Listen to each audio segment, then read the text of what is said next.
हम पढ़ेंगे ऊर्जा की परिभाषा। तो किसी वस्तु के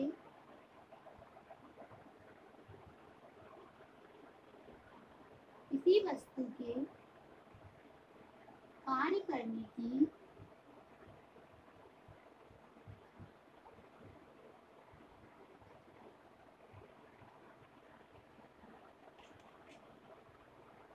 क्षमता को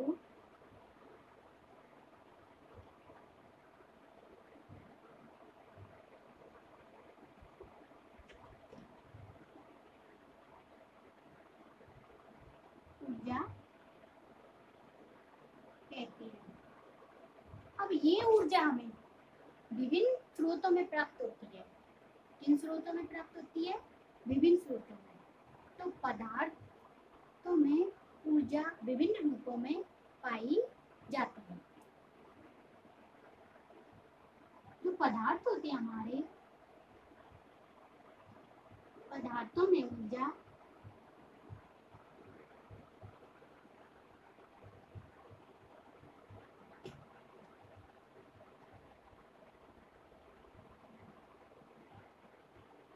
विभिन्न रूपों में पाई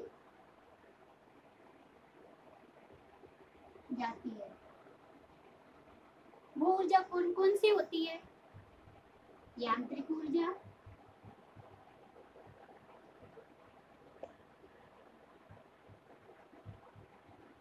ऊष्मीय ऊर्जा,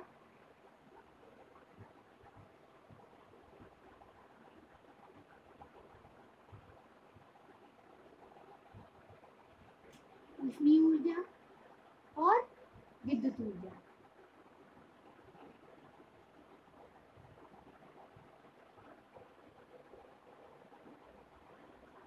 अब आपके मन में ये सवाल उठ रहा होगा कि ऊष्मीय ऊर्जा, यांत्रिक ऊर्जा, विद्युत ऊर्जा, ये हम आपको पूरा डिटेल में पढ़ाएंगे। ऊष्मीय ऊर्जा क्या होती है, यांत्रिक ऊर्जा क्या होती है, विद्युत ऊर्जा क्या होती है।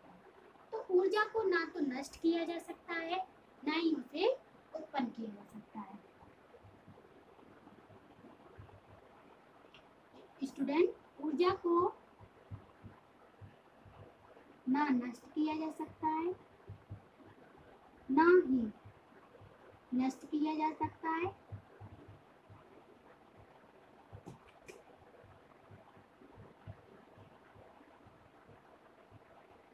ना ही उत्पन्न किया जा सकता है।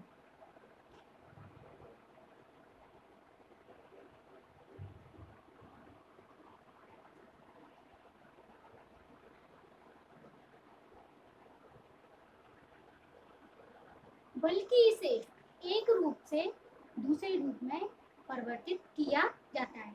जैसे आपने कभी सोचा है कि जो हमारी नाव होती है कागज की, बचपन में अपन नाव चलाते हैं पानी में, जब बारिश का मौसम होता है पानी में नाव चलाते हैं, जब पानी बहता है उसके ऊपर नाव, तो वो जो नाव होती है वो पानी के ऊपर कैसे बह रही है, उसमें भी एक ऊर्जा लगती है।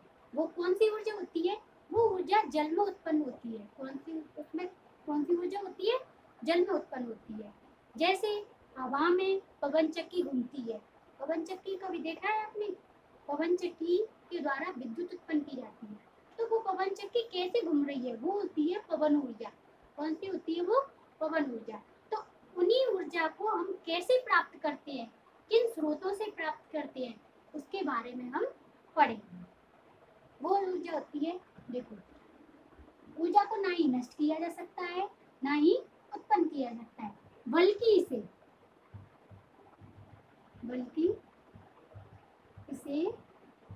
एक रूप से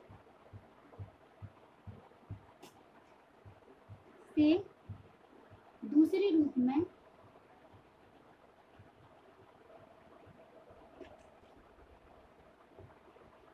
परिवर्तित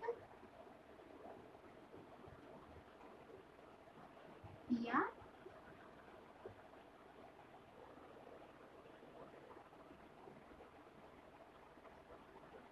पदार्थों में जो कार्य करते हैं, कार्य करने के लिए ऊर्जा की आवश्यकता होती है, वो ऊर्जा हमें विभिन्न स्रोतों से प्राप्त होती है।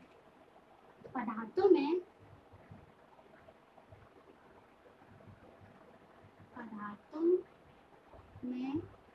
कार्य करने के लिए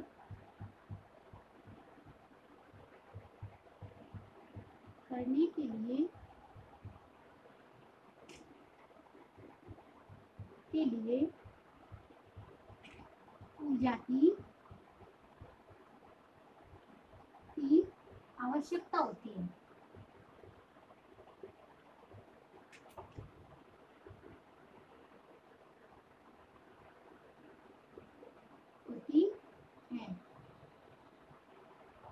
वह ऊर्जा हमें उस ऊर्जा की पूर्ति के लिए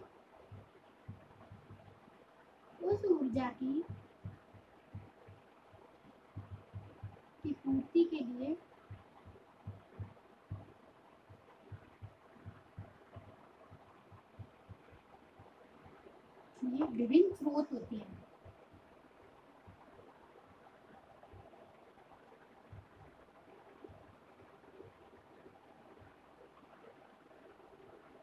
तो स्टूडेंट, वो स्रोत कौन कौन से होते हैं? वो स्रोत होते हैं, पहले ऊर्जा के स्रोत। तो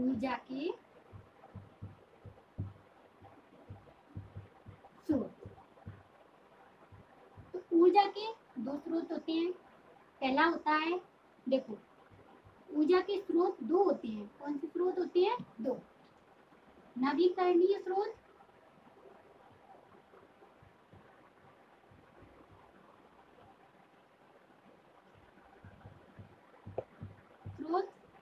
जिसे हम पारंपरिक स्रोत भी बोलते हैं, या पारंपरिक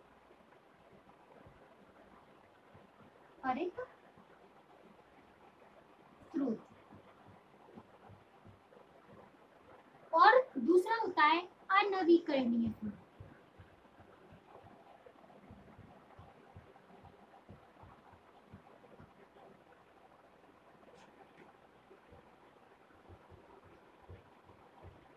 पहला कौन सा होता है स्टूडेंट? नवीकरणीय स्रोत या पारंपरिक स्रोत। दूसरा होता है अनवीकरणीय स्रोत, गैर पारंपरिक स्रोत। अब पारंपरिक स्रोत क्या होती है, अपारंपरिक स्रोत क्या होती है? तो नवीकरणीय स्रोत कौन कौन से होते हैं? सूर्य, जल और पवन।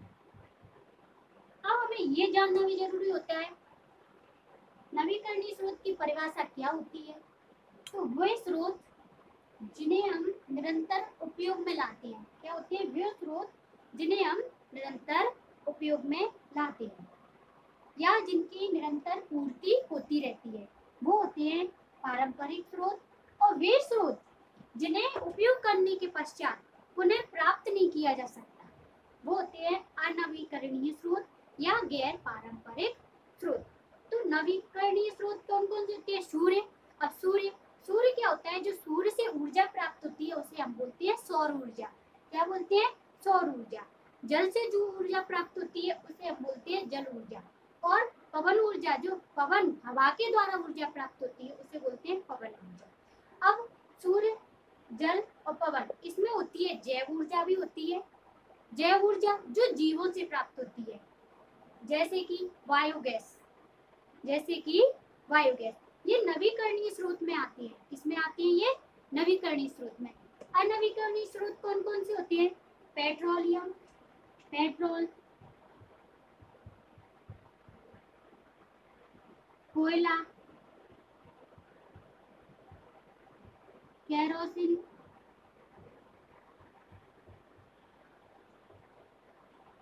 रसोई गैस,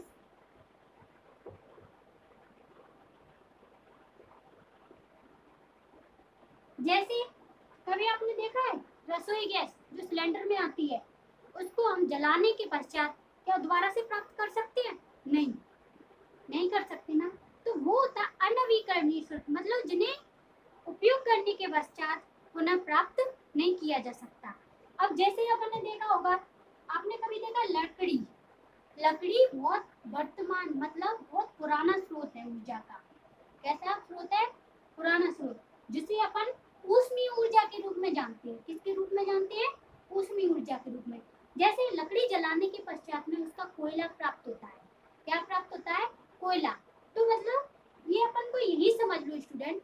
देखो, नवीकरणीय स्रोत, मैंने अभी थोड़ी देर पहले आपको डेफिनेशन बताई थी कि नवीकरणीय स्रोत जिन्हें उपयोग करने के पश्चात पुनः प्राप्त किया जा सकता है, या पुनः प्राप्त किया जा सकता है। नवीकरणीय स्रोत मतलब पारंपरिक स्रोत होते हैं, और जिन्हें उपयोग करने के पश्चात में प्राप्त नहीं किया जा सकता वो होते हैं गैर पारंपरिक स्रोत। ये जीवाश्म ईंधन भी होते हैं। इनको क्या बोलते हैं?